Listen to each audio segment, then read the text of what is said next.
Hey ladies and gentlemen, Wolf Crier here, and welcome to another Necromancer build guide. This one is for my Blood Army build. If you like commanding a ton of minions and love keeping yourself at such low health where if anything gets to you, you die instantly pretty much, have I got a build for you. So this build definitely takes some getting used to as far as maintaining your health, your essence, and your minions at all times, but I am having some fun with this build. I'm quite enjoying the revive aspect to this build, and that is a heavy portion of your damage as well as your mages and your skeletons. You can have up to 27 minions out at a time with this build. So it's pretty cool if you like being a commander of the undead. Alright, so before we jump into the gear, let's talk about some base stats that you're looking for on your gear. We've got int, vite, critical hit chance, critical hit damage, and some area damage, as well as regen and life on hit are not bad to have either. Okay, so let's go ahead and take a look at this gear. First up, we have Tragoul's avatar, the blood set. And the 2-piece set bonus, your blood rush gains the effect of every single rune. For the 4-piece set bonus, while at full life, your healing from skills is added to your maximum life for 45 seconds, up to 100% more. And your 6-piece set bonus, your life spending abilities deal 3,300% increased damage, but cost twice as much life. Your healing from skills is also increased by 100%. And you will achieve this set bonus by wearing all 6 pieces of the Tragoul's blood set. And the next set that I use is the Endless Walk set, the Compass Rose Traveler's Pledge. The 2-piece set bonus, while moving, damage taken is reduced by up to 50%, and while standing still, damage is increased by up to 100%. Very useful for while you are trying to dodge things jumping at you, which can be a big pain with this build. You gain that 50% damage reduction, and best of all is you stand still at max range because this build also uses a Zaze, and your damage just plain skyrockets. And the last set that this build uses is the Jesseth Arms set, the 2-piece Scythe and Shield set. When the target of your command skeletons dies, your skeletons are automatically commanded to attack a nearby target. While your skeletons are commanded to attack a target, all of your minions deal 400% increased damage. Very useful. You want to make sure that your skeletons are commanded on a target at all times. That way you can maximize the damage output from this build. Next up, for your other ring, besides your Compass Rose, you will be using Circle of Niluj's Evol.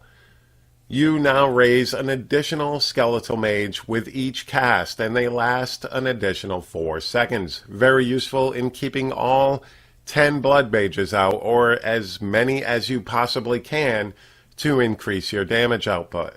Next, for the belt, I use Dainty's Binding. You gain an additional up to 50% damage reduction when there is an enemy afflicted by your Decrepify.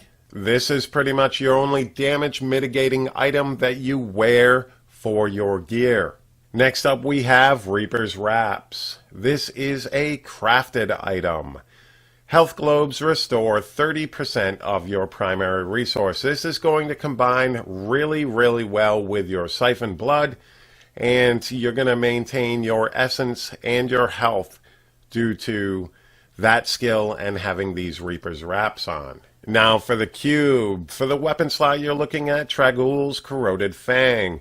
The part of this that matters is you deal 200% increased damage to cursed enemies, and you're going to keep your Decrepify on everything you possibly can. Then for your armor slot, Tasker and Theo. Increase attack speed of your pets by 50%. This is very useful in a pet build. Now for your jewelry slot, Crispin's Sentence. You deal 100% increased damage against slowed enemies, or triple this bonus against enemies afflicted by any other type of control impairing effect. Very useful on almost every, if not every single necromancer build there is. This ring is pretty much a necessity in all builds. Alright, so let's take a look at the gems. First up we have Bane of the Trapped. And Bane of the Trapped increases damage against enemies under the effects of control impairing effects by a certain percentage, and you gain an aura that reduces the movement speed of enemies within 15 yards by 30%. Next gem I use in this build is Zay's Stone of Vengeance. Damage you deal is increased by a certain percentage for every 10 yards between you and the enemy hit, and the maximum is 50 yards. This is very useful because I stay out of the fight as much as possible, because when you are bringing up your minions, you bring yourself to very, very low health, and anything hitting you could kill you. And this gem also grants you a 20% chance on hit to stun the enemy for 1 second.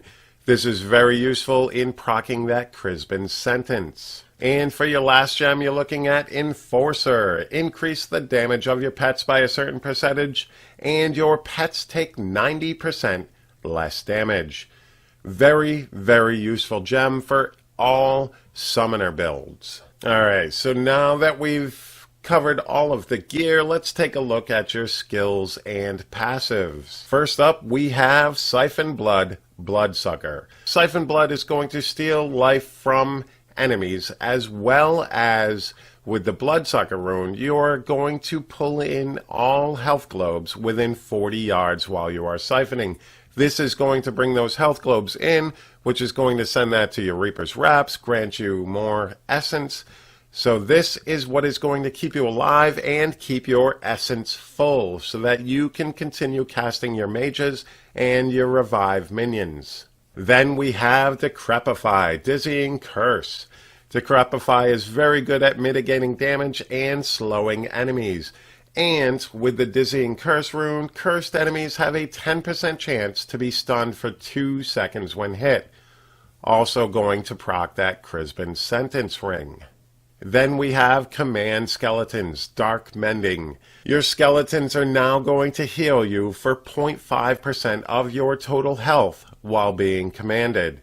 Plus, every time you command them, you are going to trigger that Jesseth Arms set bonus and give you that 400% increased damage to all of your minions. Then we're looking at Blood Rush Potency. You actually get all runes for the Blood Rush, so that comes in very handy. You get 2 charges. This is your escape from taking fatal damage and allowing you to move around the map very quickly. Next up is Skeletal Mage Life Support. Now your mages cost 10% health and 40 essence, and you can raise up to 10 mages that deal 400% weapon damage as physical over 2 attacks, lasting for 8 seconds, plus the 4 seconds from your Niluge. Then we have Revive. Target an area, reviving up to 10 corpses within 20 yards for 15 seconds.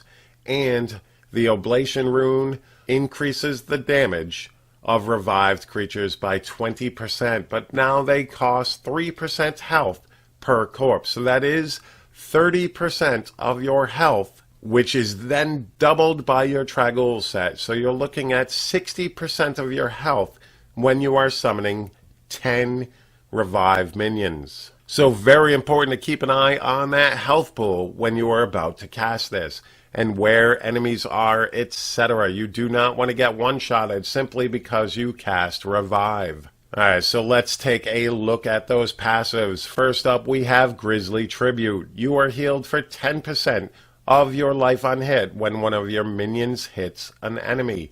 This is why life on hit is not a bad thing to have on your gear. Then I use Spreading Malediction. Receive 1% damage bonus for each enemy afflicted by your curses, hence your Decrepify. You want to put that on every single mob on the screen to maximize your damage output from this passive. Then we have Final Service. When you take lethal damage, you are sustained, preventing all damage for 4 seconds. In addition, all minions are consumed to heal you for 10% of your life. This effect cannot occur more than once every 60 seconds.